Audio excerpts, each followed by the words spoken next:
आपण पाहतच आहे अजून मतमोजणी आणि तुमच्या म्हणण्याप्रमाणे नक्कीच लाखाच्या पुढे लीड झाल्याचं दिसतंय. बारामती पोट निवडणुकीचा निकाल लागला. आज 4 मे 2026. आजचा दिवस बारामतीच्या राजकीय इतिहासात ज्या दिवसाची नोंद होणार आहे तो महत्वाचा दिवस. अखेर या पोट निवडणुकीचा निकाल लागला. बारामती विधानसभा पोट निवडणुकीची रणधुमारी अखेर संपली होती. 23 एप्रिल रोजी मतदान झालं होतं आणि निकाल लागणार होता 4 मे रोजी. आणि अखेर तो निकाल लागलाय. मग तो निकाल काय समोर आला आहे? सर्वांना वाटत होतं की सुनेत्रा पवार सहानुभूतीच्या लाटेत सहज जिंकतील. 2 लाख, 2.5 लाख, 3 लाखाच लीड येईल. पण पहिल्या फेरीचा निकाल सुरू होताच असं काय घडलं की सुनेत्रा वहिनींच्या चेहऱ्यावर चिंता पसरली. दुसरी फेरी, तिसरी फेरी ही देखील या निकालाला बदलवणार होती. पण जेव्हा पूर्ण काउंटिंग झाली तेव्हा खरं चित्र समोर आलं. आज 4 मे 2026. महाराष्ट्राच्या राजकारणात मोठी हलचल निर्माण करणारा निकाल जाहीर झाला आहे. बारामती पोटनिवडणूक. संपूर्ण राज्याचं लक्ष ज्यावर लागलं होतं, दादांच्या निधनानंतर वहिनींनी राजकारणात घेतलेली एंट्री आणि आता त्यांची खरी परीक्षा. 23 एप्रिल रोजी मतदान पार पडलं. प्रचाराच्या रणधुमारीत अनेक आरोप प्रत्यारोप झाले. पण आज सगळ्याच प्रश्नांची उत्तरं मिळाली आहेत. पण सर्वात मोठा प्रश्न, वहिनींना नेमकं किती मताधिक्य मिळालं? पहिल्या आणि दुसऱ्या फेरीत असं काय घडलं ज्यामुळे दादांचे समर्थक टेन्शनमध्ये आले होते? कोणत्या अपक्ष उमेदवाराने वहिनींची झोप उडवली? कोणत्या मतदारसंघातून सर्वाधिक मतदान मिळालं आणि कोणत्या गटाने साथ दिली नाही? आणि सगळ्यात महत्त्वाचं, वहिनींनी दादांचा रेकॉर्ड मोडला का? EVM मुळे निकाल जलद लागला. पहिली फेरी, दुसरी फेरी, तिसरी फेरी, प्रत्येक फेरीत चित्र बदलत गेलं.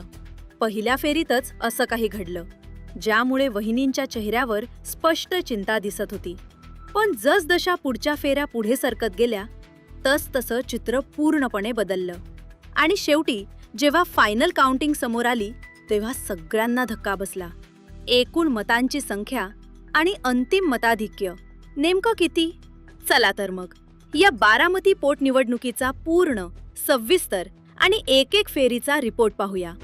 भल्या पहाटेच निकाल जाहीर झाला आणि रात्रीपासूनच बारामतीत वातावरण चांगलंच तापलं होतं. विद्याप्रतिष्ठानच्या मतमोजणी केंद्राबाहेर कडेकोट पोलीस बंदोबस्त, आत निवडणूक अधिकारी पूर्णपणे सज्ज आणि बाहेर कार्यकर्त्यांची एवढी गर्दी की पाय ठेवायलाही जागा नव्हती. पण यावेळी परिस्थिती थोडी वेगळी होती.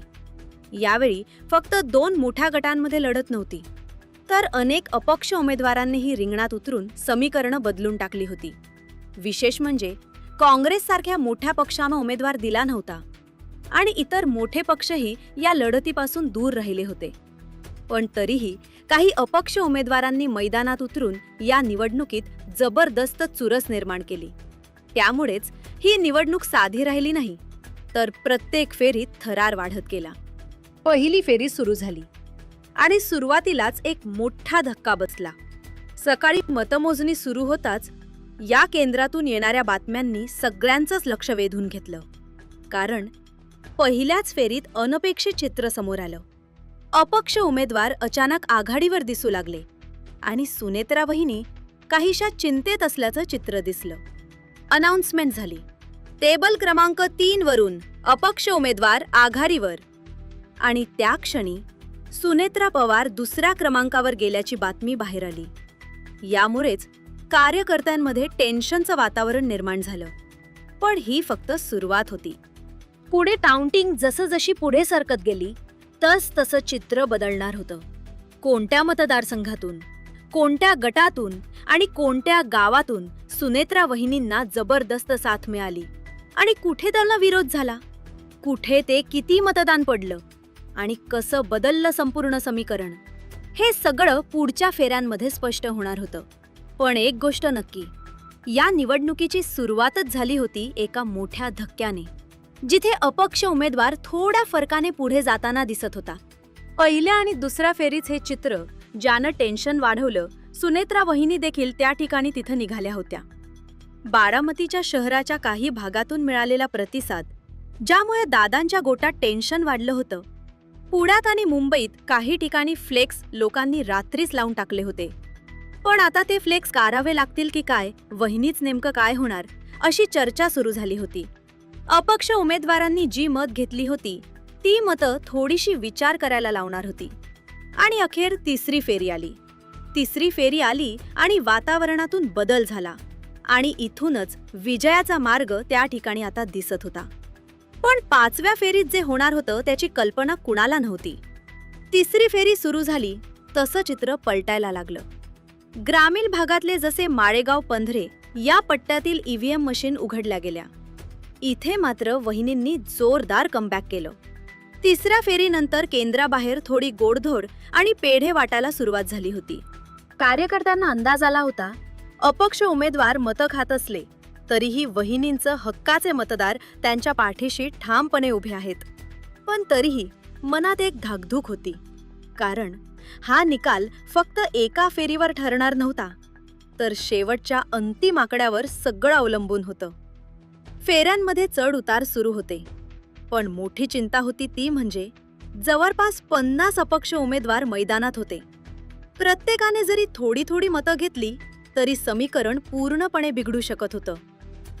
पहिली, दुसरी आणि तिसरी फेरीपर्यंत चित्र थोडंसं गोंधळलेलं दिसत होतं. पण मग तिसरी फेरी आली आणि इथेच खेळ बदलायला सुरुवात झाली. हीच फेरी या निवडणुकीचा खरा टर्निंग पॉइंट ठरली, कारण माळेगाव, सुपे, शिरवली, उंडवडी या भागातील ईव्हीएम मशीन उघडायला सुरुवात झाली आणि या भागात दादांची जबरदस्त पकड होती. जसजशी मतमोजणी पुढे सरकली तसतसं वहिनींना मोठी आघाडी मिळायला सुरुवात झाली आणि इथूनच संपूर्ण निवडणुकीचं चित्र बदलायला लागलं. अनाउन्समेंट झाली. टेबल क्रमांक 10 वरून सुनेत्रा पवार यांची आघाडी. हळूहळू आकडे बदलले. पहिल्या फेऱ्यातील जे चिंता तयार झाली होती ती चिंता गेली. ती आता चिंता कमी होत आली होती. आता कार्यकर्त्यांच्या जीवा आला. आता प्रश्न होता, किती लाखाचं लीड? 1 लाखाचं, 2 लाखाचं, 3 लाखाचं की दादांचं रेकॉर्ड मिळणार? आता वहिनींनी पिकअप घेतलाय. आता बघा काय होतंय, असे प्रश्न निर्माण झाले. त्यानंतर तर पुढची फेरी आली. ती टर्निंग पॉइंट ठरली, ज्याच्यामध्ये मोरगाव, कोराळे, सोमेश्वर आणि पंधरे या पट्ट्यातून सुनेत्रा वहिनींनी अक्षरशः मतदानाचा विक्रम केला. आता जवळपास स्पष्ट झालं होतं. अनाउन्समेंटचा आवाज येत होता. सुनेत्रा पवार आता तिसऱ्या फेरी अखेर आघाडीवर. आता इथून चित्र बदलणार होतं, कारण की आता लीड वाढत होतं. लीडचा आकडा अक्षरशः डोळ्यात आश्चर्य आणत होता. आता केंद्राबाहेर ऐकताच पुन्हा एकदा घोषणांचा पाऊस पडला. एकच वादा, अजितदादा, अजितदादा, अमर राय अशा प्रकारच्या घोषणा सुरू झाल्या. सुनेत्रा वहिनींचा जय जयकार अशा प्रकारच्या हे सुरू झाल्या.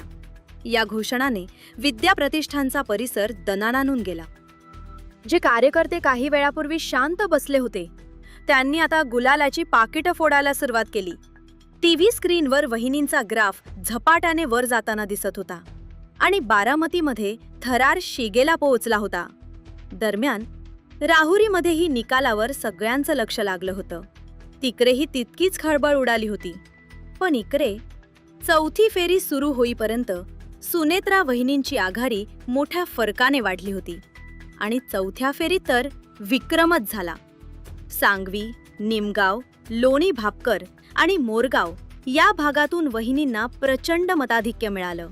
हे आकडे पाहताच विरोधक आणि अपक्षांच्या गोट्यात शांतता पसरली. अनेक विरोधकांचे एजंट्स मतमोजणी केंद्र सोडून बाहेर पडताना दिसले आणि बाहेर होळी आणि दिवाळी एकत्र साजरी होत असल्यासारखा जल्लोष सुरू झाला. हवेत उडणारा गुलाल, ट्रॅक्टर, बैलगाड्यांवरून निघालेले मिरवणुकीचे ताफे, टीव्ही चॅनल्सवर हेडलाईन सुरू झाल्या. सुनेत्रा पवार यांचा दणदणीत विजय. दरम्यान बातमी आली, सुनेत्रा वहिनी बारामतीकडे रवाना झाल्या आहेत. त्यांचा ताफा बारामतीच्या हद्दीत दाखल होताच हजारो महिलांनी औक्षण करत त्यांचं स्वागत केलं. पुण्यातून लोणी काळभोर मार्गे बारामतीत प्रवेश करताना त्यांच्यावर विकासाच्या वहिनी, भाग्यलक्ष्मी अशा घोषणा देत स्वागत करण्यात आलं. वातावरणात एकच जल्लोष आणि विजय स्पष्ट दिसत होता. आता अंतिम काउंटिंग जवळ येत होती. 1 लाख, 1.5 लाख, 2 लाख अशा मताधिक्याच्या चर्चा सुरू झाल्या होत्या. शेवटची फेरी बाकी असताना अंदाज स्पष्ट होता. सुनेत्रा वहिनी प्रचंड मताधिक्याने विजयी होत आहेत. अखेर फायनल आकडा लवकरच समोर येणार आहे. पण एक गोष्ट मात्र निश्चित, हा विजय ऐतिहासिक ठरणार आहे.